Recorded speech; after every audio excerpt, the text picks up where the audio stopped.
offered to share their experience so far with virtual summer camps. So Felicia, I see you in my box first. So Felicia, would you be willing to offer the experience that Jamestown Yorktown has had so far? Sure. Thanks, Jennifer. I was just pulling up my working document so I could have it off to the side here and have notes to read off of. So hello, everyone. For those of you who don't know me, I'm the manager of the on-site education department for the Jamestown Yorktown Foundation and a board member with VAM. We have had an interesting experience trying to get virtual summer camps up and running. And trying to get board approval and that sort of thing going on. So to let you know what ours is going to look like this summer, we have opted not to do the traditional, this week we're going to do summer camp. And you'll come in from these hours to these hours, Monday, Tuesday, Wednesday, Thursday, or however you have your traditional camp. We've instead decided to do every Wednesday for a total of 8 weeks. And do a 4-week camp for Jamestown and a 4-week camp for Yorktown. And so looking at how we want to do those camps and how they're going to be developed, we've developed only the first one out, and that one is about home on the, so looking at house building and construction. And we are leaving ourselves open to quickly tweaking things as we go week to week and we learn what we need to do and what we need to change in trying to do a summer camp. Our camps are going to last approximately an hour. We thought we wanted to keep it really short. That way kids don't have Zoom fatigue. We all know that it's true. I know that I have been on more Zoom chats and more meetings in the last 3 months than I would be having if I was actually in the office. So sitting in front of a camera all day and then seeing students sit in a camera all day isn't what I think they want to do. And I think with some of the restrictions lifting, parents are going to want kids to get back outside and participating in other activities. So that's why we scheduled it for an hour. When we send communications out to our parents, we're letting them know it might run for an hour and 15 minutes or a little longer, depending on how chatty the groups are. The great thing about Zoom, as you guys know, you might be able to have an unlimited amount of people participating. We decided to limit it to 30 unique connections. That way we can make it more personal. In our traditional summer camps, we work with 30 kids in each camp. That's standard for us. So 30 unique connections here, and we have 3 people monitoring the program. So this is staff intensive for us, considering that we still have all of our wage staff furloughed and we don't know when they're going to be allowed to come back. So taking 3 staff members is a big investment for us and a big step forward in trying to bring in a little bit of revenue and see how this works and see if this is a possibility for us. So with the state, and we were talking about Zoom restrictions earlier, with the state, we're required to have 1 presenter, 1 host, 1 co-host, and then a separate presenter for all of our Zoom connections to ensure security. So I don't know what this would look like for your sites and your museums. That's something we had to sign to get permission to continue with Zoom through the state. So it's one of the many restrictions and hoops we had to jump through for that. The way the camp is going to run is each activity, each project we're going to do is about 10 minutes. And right in the middle of it, we're planning a kinetic activity. So a get up, a stretch, a move around, and that sort of thing. All right, questions. What do you charge for the 4-week? We are charging $25 for the 4 weeks, which is a huge discount based on what we usually charge for our summer camps, but we figured this is a test program and we wanted to keep it reasonable. If families purchase both the Jamestown and Yorktown package, it'll be a $45 charge, so they'll save $5 on that. I'm trying to think. The last kind of piece, I guess I'll say before we go is we decided to record them and set these up on a private system. So if a parent can't make one of the weeks, they can go on and view it at their leisure and at their own time. That way, if you know, I want to do this, but I can only participate in 3 out of 4, you can still go in and find it. And you can look at all 4 of the weeks as many times as you would want. So. Felicia, Yeah. sorry, I did not mean to interrupt you if you hadn't You're finished. good, go. Sorry. There's a couple of questions in the chat. I know you saw the first one. And then I have a question for you. You're doing activities during this camp. Are you providing materials ahead of time to those who sign up for the camp? Or how are you, or are you doing it with materials that people can easily find at home? Or how are you doing that? So we debated back and forth on that. Our original idea was to do Camp in the Box. But our some folks had some hesitations about that. So we decided to keep the price low and do list with things you would commonly find at home, as well as making some PDF packets of like that you can cut out and build your house that you can cut out and build yourself, packets that they can use at home as well. But materials, some of it is food coloring and water. We're going to do a science experiment with food color, water, and salt. We're building houses with popsicle sticks or dowel rods and Play-Doh. So we're trying to make it things that you can easily find at a craft store or a dollar store, or stuff you may have laying around your house. And we'll try to give a couple different options. If you don't have this, you can use X, Y, or Z to work just as well. Thank you. So one of the questions, I think this is Teresa, do you charge per household or per child? We decided to charge per household. So we can have up to 30 households in it, which might be more children, but 30 households. And Jackie, we did send a poll out to our past campers. Most of them wanted us to do a traditional camp in the end of July or early August. That's just not possible for us this year. So we're working with the second option, which was doing something on a weekly basis for them. Are you sending out release forms? Yes. Release forms will be, since we are recording it, release forms will be sent out. So we can make sure if any families need to be blacked out or that sort of thing on the recording, we can easily do that. Security concerns and recording consent. That goes along with our release forms. Our biggest security concerns is somebody doing, something rude on the camera. We're working with 1st to 3rd graders here. That's our kind of biggest age group as far as traditional summer camps go. So working with that 1st to 3rd grade group, we have concerns of somebody doing something we don't like. And at that point, our co-host will shut their camera off. And that's sent in a letter to the parents at the beginning when they register, and something they'll have to sign, like they consent that if this happens, there's no refund and they won't be allowed to connect in. We do that with our traditional camps. When people register for our camps, I understand that if my student is causing massive disruptions, has done something, has hit another child, that they'll be asked not to return. So we're keeping that same level here in the virtual world as well. Now, is there anything else, Jennifer, you can think that we need to discuss?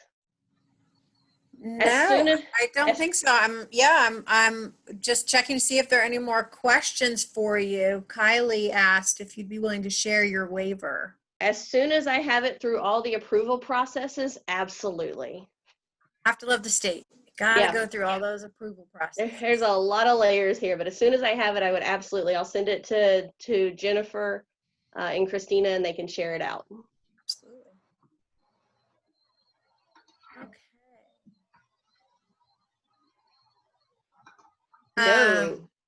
No, I don't think they've started yet. No, we start the camps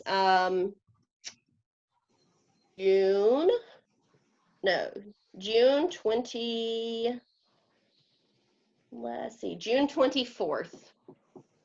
And that's subject to change, and we were letting our parents know that in the marketing, that if we're not back yet, we may not be able to start yet. We're still waiting on our opening date. We just heard that news earlier today, is they still don't have a date for us opening and going back. So we're waiting. Hey, Dan, do you think any of these procedures you're putting in place? Yes, so our fall school groups have a whole list of procedures now.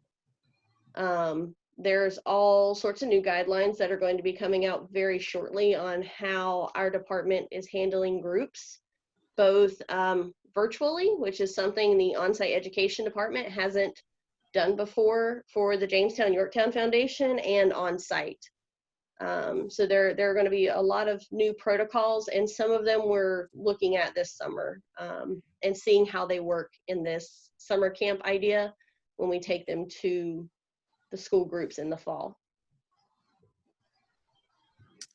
Thank you, Felicia. That was a great start. I really appreciate your help and your willingness to share. And we will have lots more time for questions, but I would like to ask Jackie from Morven Park. She's our second kind of guinea pig this morning, who's been willing to share their experiences so far with virtual summer camps. So Jackie, would you like to share what Morven Park is doing? I'm going to defer to my colleague Gwyneth, who Okay. has more hands-on experience with this topic. I am moral support. All right. Thank you, Gwyneth. We appreciate it. Yeah, no problem. So Mallory Matos and Alicia Briner are also in this call too, and they've been doing a lot of work looking into some of the plans that we have. We're looking at using a Google format because that's what our students up here in Loudoun County are used to, and how we felt that we could integrate a lot of different activities, such as Mallory's designing an escape room. And so she's put lots of work into it. It's very cool, but that goes through a Google slide. We're looking at using the Jamboard activities so that way they can work on collaboration, because our camps focus mostly on middle school and then a high school program for leadership kids.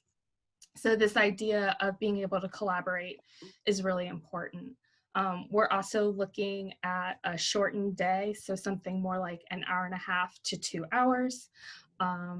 And I know our high school group is actually looking at doing 2 different sessions over the 3 days that we normally do. One session would be in the morning for 15 to 20 students, and then a session in the afternoon for a different 15 to 20 students. For our middle school group, we haven't quite figured out if that's something we want to do, or the best way to be able to tell parents your child's going to be in the morning or the afternoon, because we're afraid that if we put a poll out, everyone will say, oh, we want to be in the morning, or we all want to be in the afternoon. So just like Felicia's site, we're looking at a smaller group of students. So again, that 15 to 20 range. This is our first foray into digital camps, obviously. So we don't want to overwhelm ourselves, and we don't want to overwhelm the students. And our program has always been free. We typically would have a $40 security deposit, which we removed this year because, one, returning deposits when we knew we might not be virtual or we might not have it at all seemed a little daunting, and we felt a lot of parents in our area were kind of looking at it as, well, why would I want to give $40 for an in-person program that may or may not happen? Just like Felicia's group, we've been really open with the parents and the students that have already signed on to the program by letting them know of, hey, it's not in person anymore, we're definitely going to be digital. Or, hey, we've moved the dates from this time in July to this time in August. We haven't really gotten any pushback. I think parents have mostly been really receptive to the changes we're making. And I think a lot of parents are also really receptive to the fact that they are going to be online. So that way, especially for our middle school kids, it's going to be about 2 weeks before we start school. And if students are allowed to be in a physical classroom, I'm sure parents want to try to keep them as healthy as possible so they can try to make it to actual school instead of potentially getting sick. One of the big things we used to help decide if we should go digital or not was this questionnaire from the WHO, so the WHO, which I'm happy to share as well if you guys would like that.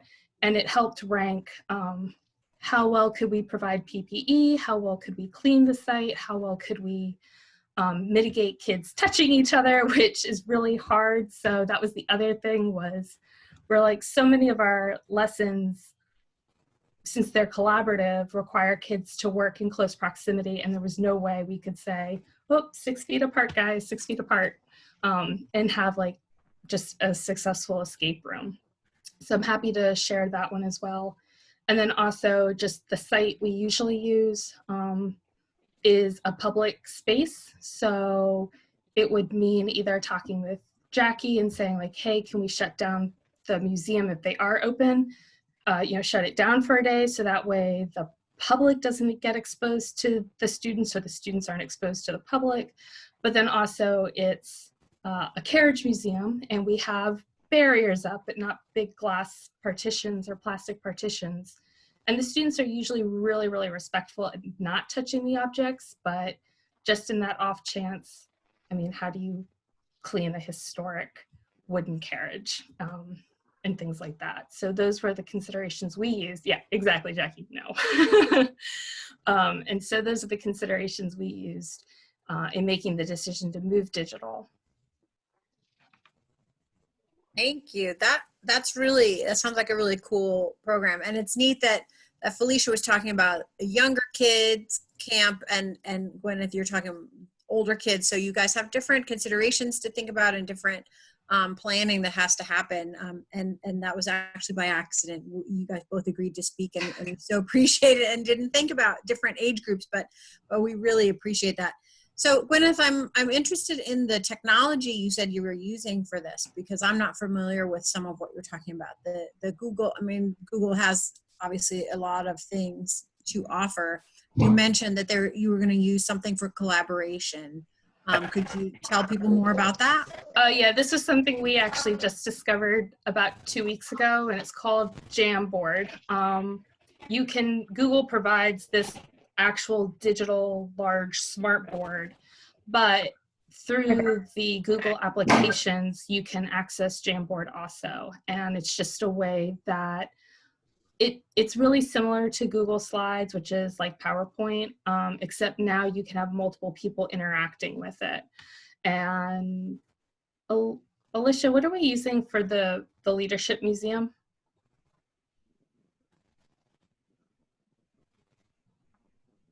Oh, I don't know if Alicia's here. I think we're using Google Pages. Google Pages. So yeah, we've It's their own created. website. Yeah, so the Jamboard will allow them, while we're having discussions about leadership, to be able to put their thoughts directly onto it using like virtual sticky notes or just typing onto the board, which is essentially a slide. You can save these slides and have multiple slides, so you can always go back and re-reference things or have kids add to a different page. And then with our Google Pages, one of the ways we're going to have them track their learning throughout Google Sites. Oh, what was it? Google Sites, sorry. Google Sites. And so the way we're going to have them track their learning is by creating this museum aspect. So they'll have a self-portrait, which will be a GIF. We're also going to ask them to create like a Bitmoji or something. So that way, if they can't be on camera, there's a way that they can personally identify for everyone else. And then there's a couple other activities in there where they'll put in pictures or write a sentence or two about what leadership means to them or things like that. Great. And you mentioned an escape room. That's fascinating to me. Yep, that's all And- Mallory. Yeah. And that's happening on Google as well. Yep. Mallory, do you want to talk about that one? Sure. Hi. Hi. All right. We usually do an in-person escape room activity for youth leadership, which is basically just building, all the puzzles in a room like a regular escape room, which obviously we can't do this year. So I looked into various digital escape rooms. I've done a few of the seminars, webinars about using Google Forms or something similar to do escape rooms. So I'm basically combining different ideas that I've gotten about using Google Forms to input, puzzles or clues, and also combining that with links back and forth to Google Slides to create more immersive visuals. So it's basically, a video game kind of thing, but it's I don't know, I guess it's kind of hard to describe without seeing it. But Google Forms and Google Slides are both very flexible and good places to start if you're trying to create an escape room type activity online. Thank you. That's great. And somebody asks about the price, and Google for Nonprofits is free, yes? We're just using what's available through, like, if you sign up regularly for a Gmail, that's exactly what we're using. I know that, like, to get advancements in Google Classroom and other things like that, there are costs, but everything that we're using can be found in the little waffle, which was a new word I learned recently, up at the top where you would click to just open up your Google Drive or your Gmail or things like that. Any other questions for Gwyneth or Mal?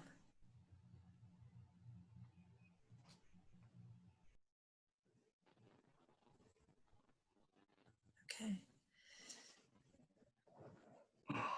So we have a few, thank you so much, both of you, Gwyneth and Mal and Felicia, and Morven Park and Jamestown Yorktown for kind of being the trailblazers on this virtual summer camp for different ages.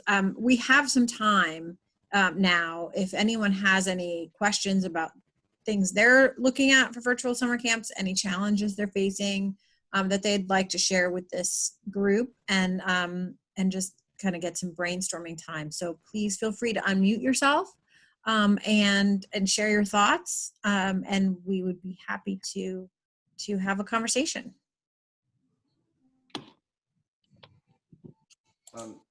Hi, it's Cody from Chrysler. Cody? I just wanted to share that we're moving forward with virtual summer camps too, but before we did it, we sent out a survey to members and to people in the community. We got only 50 responses, but it was interesting I thought I'd share that the majority of folks, about 70%, said that they were not looking for structured programming this summer, which is interesting, and that they would prefer, or most of them would prefer, activities to do in or around the museum rather than having something virtual or live, which I also thought was interesting.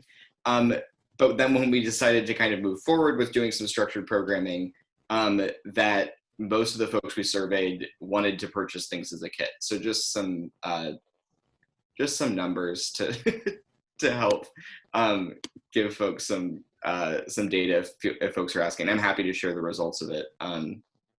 I'll link it in the chat.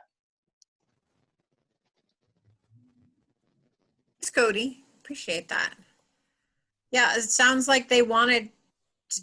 Did it seem like they wanted things that they could do on their own around the museum, so they could do it kind of social distance and stay with their family group, or did they want group activities? Yeah, they want something they can do individually. And when we dug down, especially, we have a nice little focus group in a couple of our other teams that people want, like a scavenger hunt activity. They want something that they know that they can go do when they come to the museum, which isn't unusual. That's, I think, what a lot of families look for. We have a couple of questions in the chat, Andrea. I think both the virtual camps that we just heard about are all virtual with no live component, but to a broader question, is anyone else doing an all virtual summer camp with no live component?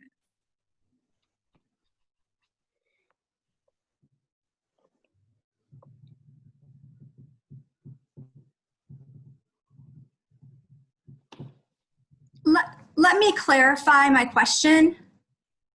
Hi. Yes, Let absolutely. me sorry, I missed the rest of the meeting. I thought we were going to reschedule another time. So just to clarify my question, we're actually doing at Agecroft a virtual camp with no like Zoom live component. So we're going to be pre-recording a couple of videos. Oh, got it. And I just wondered if anybody else has camp that looks like that, and what other considerations you have going on throughout that camp when you're not doing, you know, any kind of face-to-face component to it via Zoom or Google or anything else. Or if you tried anything like that in the past and how that has gone for you. Possibly not, because this is all new territory, so. Right, no, but that's a really interesting question. So Okay. your whole camp is going to be asynchronous, as they say in the virtual world. Yes, Yeah, yes. I teach online in an asynchronous class, so I've learned that Perfect. word. Yes, yes. Yeah, so we'll can check. do it anytime. Exactly. And I've, you know, found that the people that we've been talking to so far are excited about that. And I'm, of course, hoping that nothing is lost in not having that kind of face-to-face time. And I don't think for Agecroft and with our, you know, it being a garden camp and they can do things in their backyards. And we've got, you know, kind of an educational component as far as information that they can take out into their environments. I'm thinking it's going to be really successful in that regard, but just wanted to see, I see somebody had talked about not having Zoom components on theirs and it worked well. So yeah, I was just, I guess, looking for a little boost that yes, it's going to work. It's going to go okay without not meeting face to face every day. Andrea, I can jump in too. Okay. And say that at the Virginia Zoo, we did that for our spring camps and it's been going well. And I know that our camp coordinator, Kylie Wash, is on the call. So if she's still listening and able to talk, I think she can give you a little bit more details. But we did completely asynchronous for this spring camp, and we have had 116 campers go through since we started in April. Wow, that's so all amazing. That's great. Oh, that's great. Do you charge for your camp, Michelle? Yes, we do. And Kylie's here, so I'm going to let her speak a little bit more because she's been running it. Sure, yeah. So we offered our camp programs. They were all asynchronous, and we used Google Classrooms as our kind of host for the camp. So we just front-loaded everything. We had a combination of video instructions and activities to really encourage them to go outside and complete activities if they were able to. We were really careful about accessibility. If there were certain campers that didn't have access to the outdoors at that time, kind of alternate activities, and same with crafts, you know, really making sure that we were using items that were easily found at home, or we offered different options that they could go through. But everything was uploaded in advance. We did our pricing by household, and it was $15 per household. And I think we had around 67 households, but we're still having people come in. Since it's asynchronous, it's been on a rolling basis. So we opened registration on, I think it was April 20th, roughly. And since then we've had almost 70 households enroll. So they've been kind of adding themselves on, and that we found it to be really successful because certain parents, we've kind of had a surge since the self-paced school activities have wrapped up. Now that they feel like they have time for it, they've enrolled kind of much later. So even though it was advertised as a spring camp, they can enroll at their own leisure.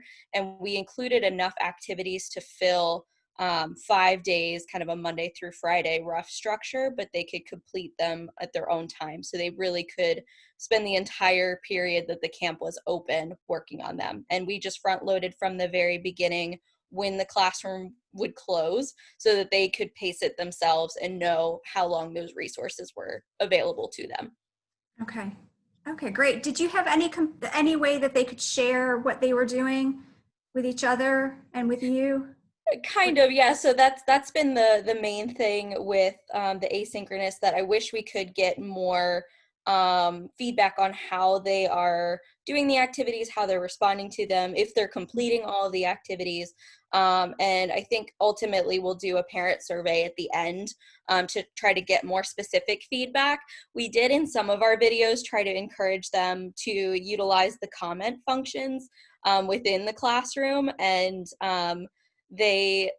some of them did. We asked them at the very beginning in our welcome video to post their favorite animal, and it was great to see the kids actually interact that way, and there was some back and forth interaction between the kids, but not a ton. And since we did kind of lack that interaction in our first trial run of this, we are adding Zoom components this time, but it's been still, I would say, very successful doing entirely asynchronous. Just for the interaction component, we want to utilize Zoom this time around. Excellent. Thank you, Kylie and Michelle. I appreciate it. Sure thing. I'm going to sign up for the camp. My daughter. There you go. So to follow up on that, so Michelle and Kylie, you said that was intended to be a spring camp, but people are still signing up. Are you going to do something different for an official summer camp, or are you going to use that same thing since it's working and just kind of change your advertising? How are you thinking you'll Right, continue yeah. that? So since the asynchronous went so well, we are going to utilize the same platform and the same basic structure. And within that asynchronous kind of format, we had a lot of the same components as our in-person camps, where they did a behind the scenes video with a keeper, and then they had like a learning lab that was more hands-on. But we found, especially with some of those activities like the learning labs, it was hard to get them to be truly hands-on with just relying on normal materials, especially for a zoo camp. You know, it's hard to do something like a skull lab when hopefully they don't have a lot of skulls sitting at home in their houses. So kind of exploring ways that we could send them particular materials in some kind of a camp tote that they could either pick up at the zoo, or they could pay a little bit of an extra fee to have it shipped. And in that, obviously, we're not going to send them our skulls. We're going to send them some other hands-on aspects that they can use in those hands-on learning activities that we really want to expand. And then we'll also be including, hopefully, camp t-shirts so that they still kind of get, that camp vibe and that camp swag that they're used to when they come to the zoo, and kind of give them a little sense of normalcy there. So we are using our same format for the Google Classrooms in our summer camps, but we're adding on the hands-on materials in the totes, and then we're also adding on the Zoom features. Okay. Now, I know Felicia, for their camps at Jamestown Yorktown, they decided not to do that camp in a box, sending out things to folks. And Kylie, you guys are going to send things out. What is everybody else thinking in terms of providing materials for your camps? Are you thinking about doing that, or is that kind of above and beyond at this point for most folks? At Agecroft, we're actually supplying a camp backpack that we had that we used last year with our camp logo on it, and we're going to put all of the craft materials and lesson materials that they would need to be using to do projects in the backpacks for them. So I ordered all of the clay they need and things like that to put in. And really, price-wise, we're only looking at maybe being able to do up to 20 kids for this first time out. So price-wise, it was really low pricing to be able to do that for every child and not have to have parents have to run out and buy these different components that would be cheap enough to buy and but at this point to run around and have to do that. So we're pretty much packing it with everything that they need, except maybe scissors, and I even bought glue so they can have, glue bottles and things like that. And if you guys are not watching the chat, Cody at the Chrysler says they're selling a full supply kit through their museum store as an optional purchase. That's a good idea. Okay, any other questions? Anything else anyone would like to bring up?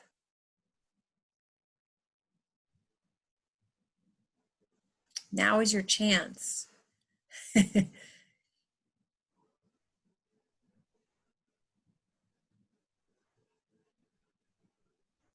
And I have this question, Christina.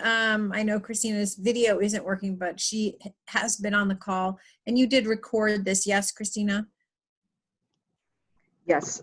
Yes, we are. I am recording the session today, and we'll send this out to everyone that has RSVP'd for the program in case they weren't able to join us.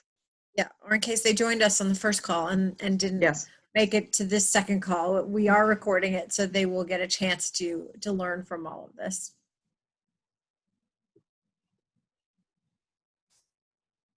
Okay.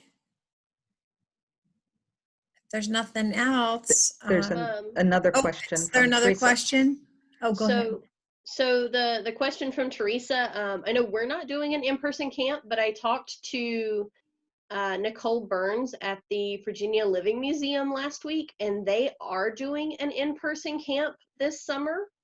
It is very, very limited. It's like 8 people. And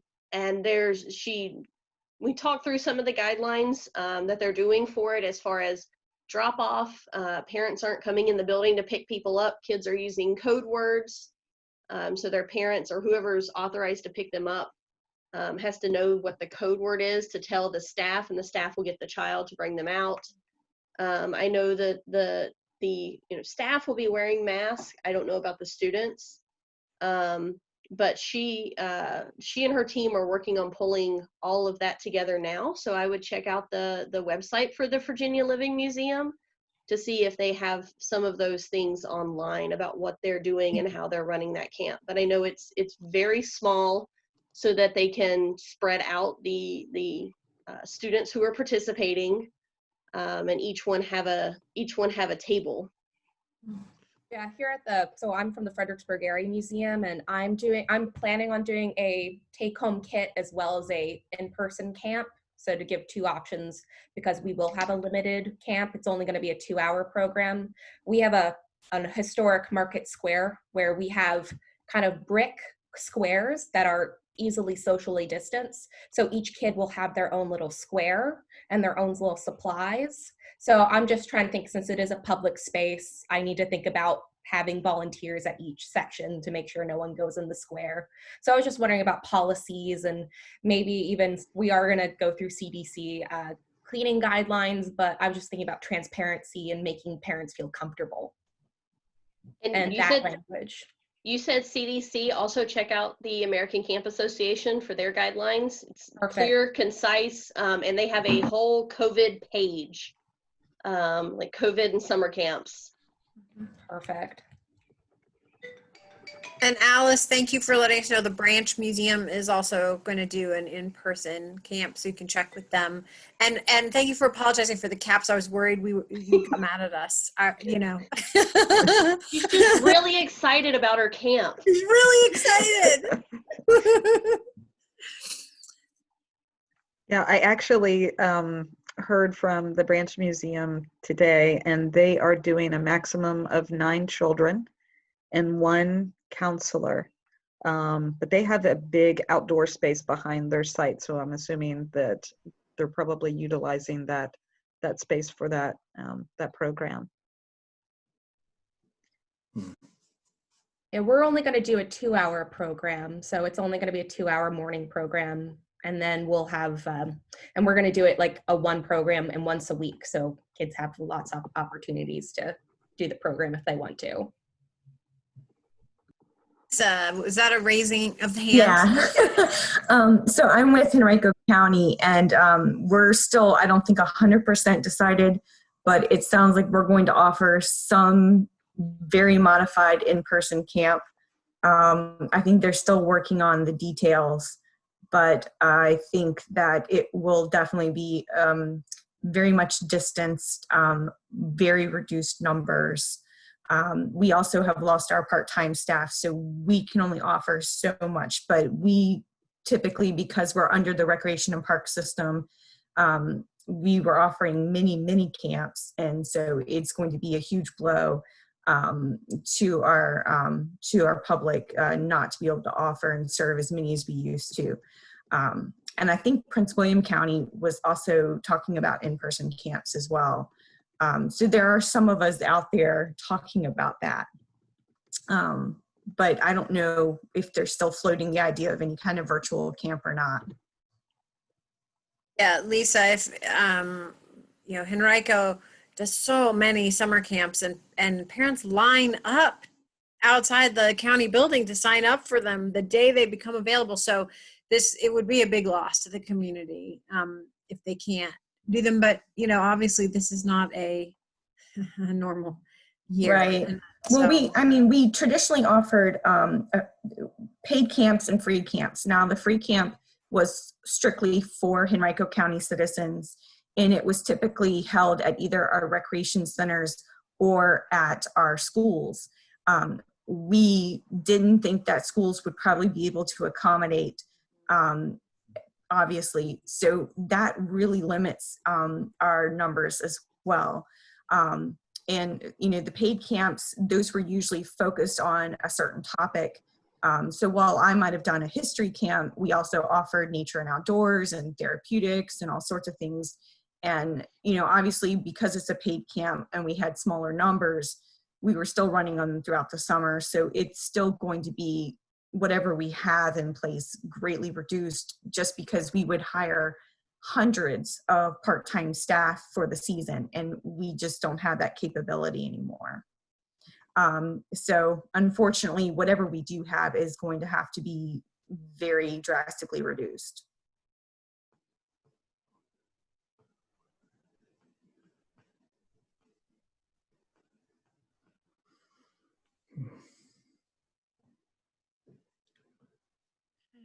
thank you, Jessica. I'm watching the chat, and we have a visitor here from Kansas. So welcome. Her site did a virtual camp in May and are doing a modified in-person camp in July. And she's put her email address in the chat if anyone would like to ask her a question about how that went. So thank you, Jessica. We appreciate that.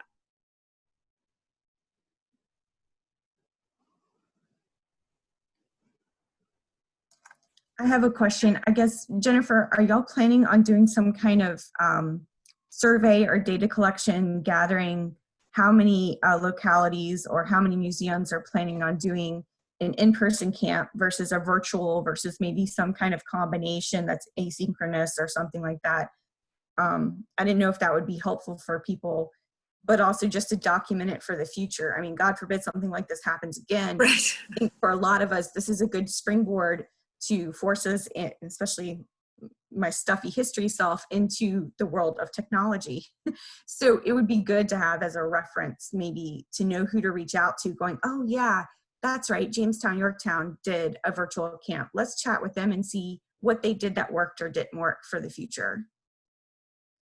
We, to answer that sort of, Lisa, we're talking about doing a survey later in the summer as museums start to reopen, to kind of get a sense of what they're doing and what they're dealing with. We haven't determined the questions or what that format would look like. So it's in the very baby stages at this point, but that would be a good question to ask.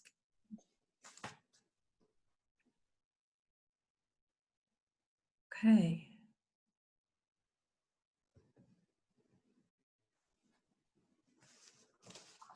I have a quick question for everybody. I know the National Park Service does a lot of summer camps. Has anybody spoken with a friend or coworker from a national park that what they're doing. I know our battlefield parks around here are closed and are still not open with the visitor centers, and I don't think they'll be doing their summer camps. And I know my county, Spotsylvania, has canceled almost everything. They've even canceled our Halloween trunk or treat in the fall. So they've canceled stuff all the way out until October. So I'm just wondering if anybody's heard from or knows of what a National Park Service site's doing.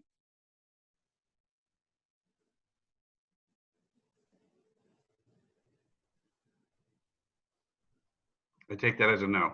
Yep, I take that as a no.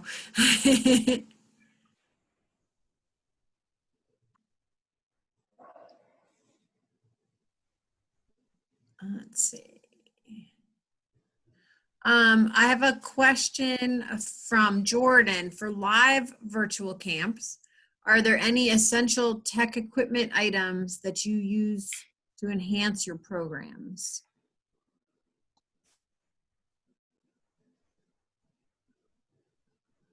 We use a microphone, and that's just like a lapel mic.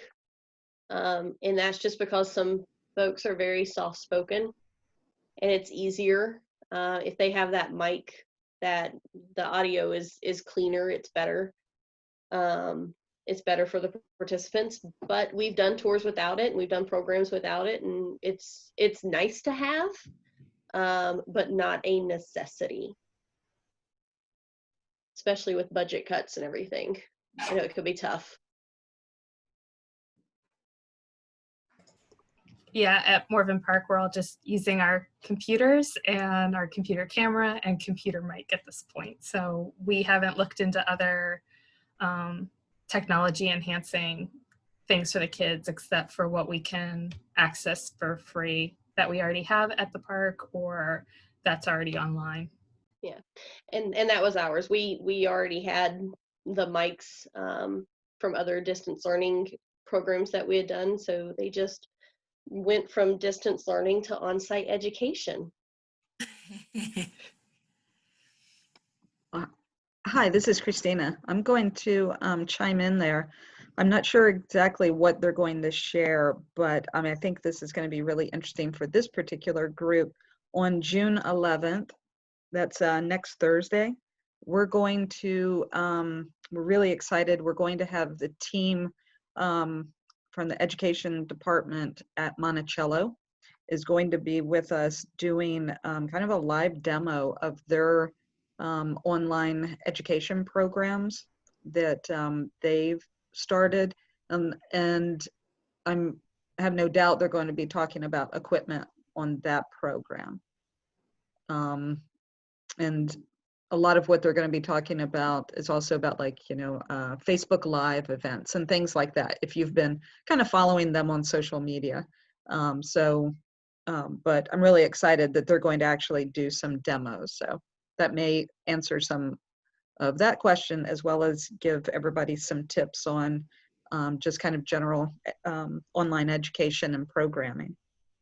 So put that on your calendar and join us.